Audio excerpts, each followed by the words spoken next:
नमस्कार। चलिए आज समझते हैं हमारे शरीर के एक बहुत ही खुफिया कंट्रोलर को, यानी कि एंडोक्राइन सिस्टम को। हम जानेंगे कि ये हार्मोन्स आखिर हैं क्या और कैसे ये हमारी इमोशन से लेकर हमारी ग्रोथ तक सब कुछ कंट्रोल करते हैं। अक्सर हम कहते हैं ना, दिल से सोचो या दिल टूट गया।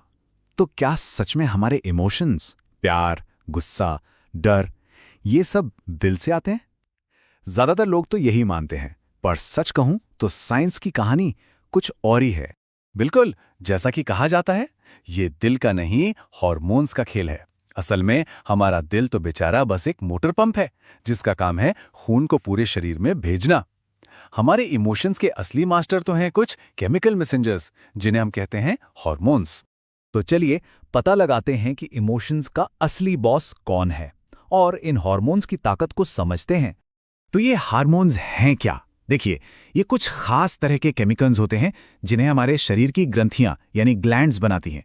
फिर ये खून में घुल मिलकर एक डाकिया की तरह पूरे शरीर में मैसेज पहुंचाते हैं। और क्या-क्या कंट्रोल करते हैं? अरे भाई, सब कुछ। मेटाबॉलिज्म, ग्रोथ, मूड, यहां तक कि नींद भी। अब हमारे शरीर में ये मैसेज भेजने वाले मतलब जो ग्रंथियां हैं, वो दो तरह की होती हैं, एंडोक्राइन और एक्सोक्राइन। और हाँ, दोनों का काम करने का तरीका बिल्कुल अलग है। इन दोनों में जो मेन फर्क है वो एग्जाम के लिए बहुत बहुत जरूरी है।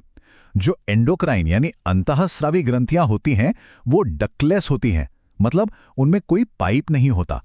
वो अपना हार्मोन सीधा खून में डाल देती हैं। दूसरी तरफ है एक्सोक्राइन यानी बहिस्त्रावी ग्रंथियां।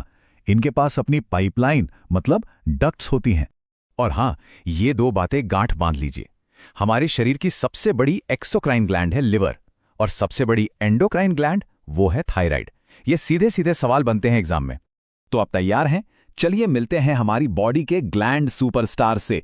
एक छोटा सा टूर करते हैं और शुरुआत करते हैं हमारे कमांड सेंटर यानी दिमाग से। तो सबसे पहले है पीयूष ग्रंथि या पिट्यूटरी ग्लैंड। ये दिमाग में मटर के दाने जितनी छोटी सी होती है, पर काम देखो, इसे मास्टर ग्लैंड कहते हैं। क्यों?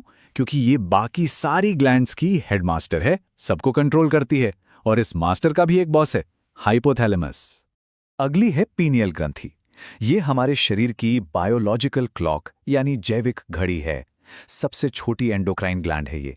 यही बताती है कि भाई अब रात हो गई, सो जाओ, और अब सुबह हो गई, उठ जाओ। कभी सोचा है एग्जाम टाइम में नींद का शेड्यूल बदलना इतना मुश्किल क्यों होता है? इसी की वजह से। अब आते हैं गर्दन पर। यहां होती है थायराइड ग्लैंड, बिल्कुल एक तितली के जैसी शेप की। ये एक हार्मोन बनाती है, थायरॉक्सिन। इसका काम है ये देखना कि हमारा शरीर एनर्जी कितनी तेजी से इस्तेमाल कर रहा है। और इसे अपना काम करने के लिए चाहिए होता है आयोडीन। सुना है ना, आयोडीन युक्त नमक? वो इसीलिए जरूरी है। कमी हो जाए तो घेंगा रोग हो सकता है। और फिर हैं एड्रीनल ग्लैंड्स। ये हमारी किडनी के ऊपर एक टोपी की तरह बैठी होती हैं। ये है हमारी इमरजेंसी ग्लैंड्स। जब भी कोई खतरा, स्ट्रेस या एक्साइटमेंट होती है ना, तो यही ग्लैंड्स एड्रेनलिन जैसे हार्मोन्स रिलीज करती हैं।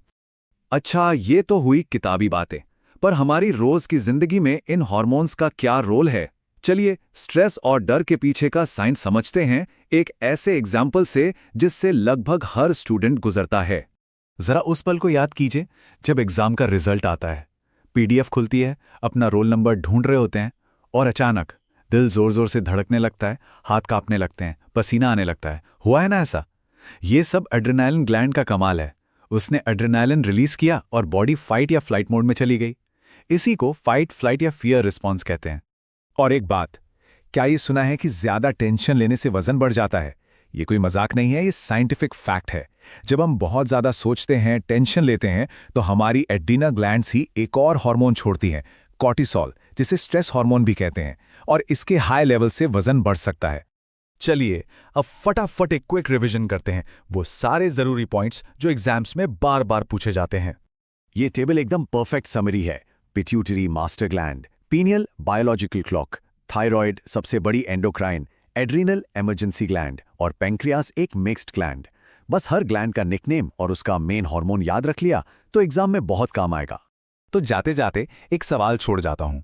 अब तक जो भी हमने समझा उसके आधार पर सोचिए, हमारे शरीर की वो कौन सी ग्लैंड है जिसे बायोलॉजिकल क्लॉक या जैविक घड़ी कहा जाता है?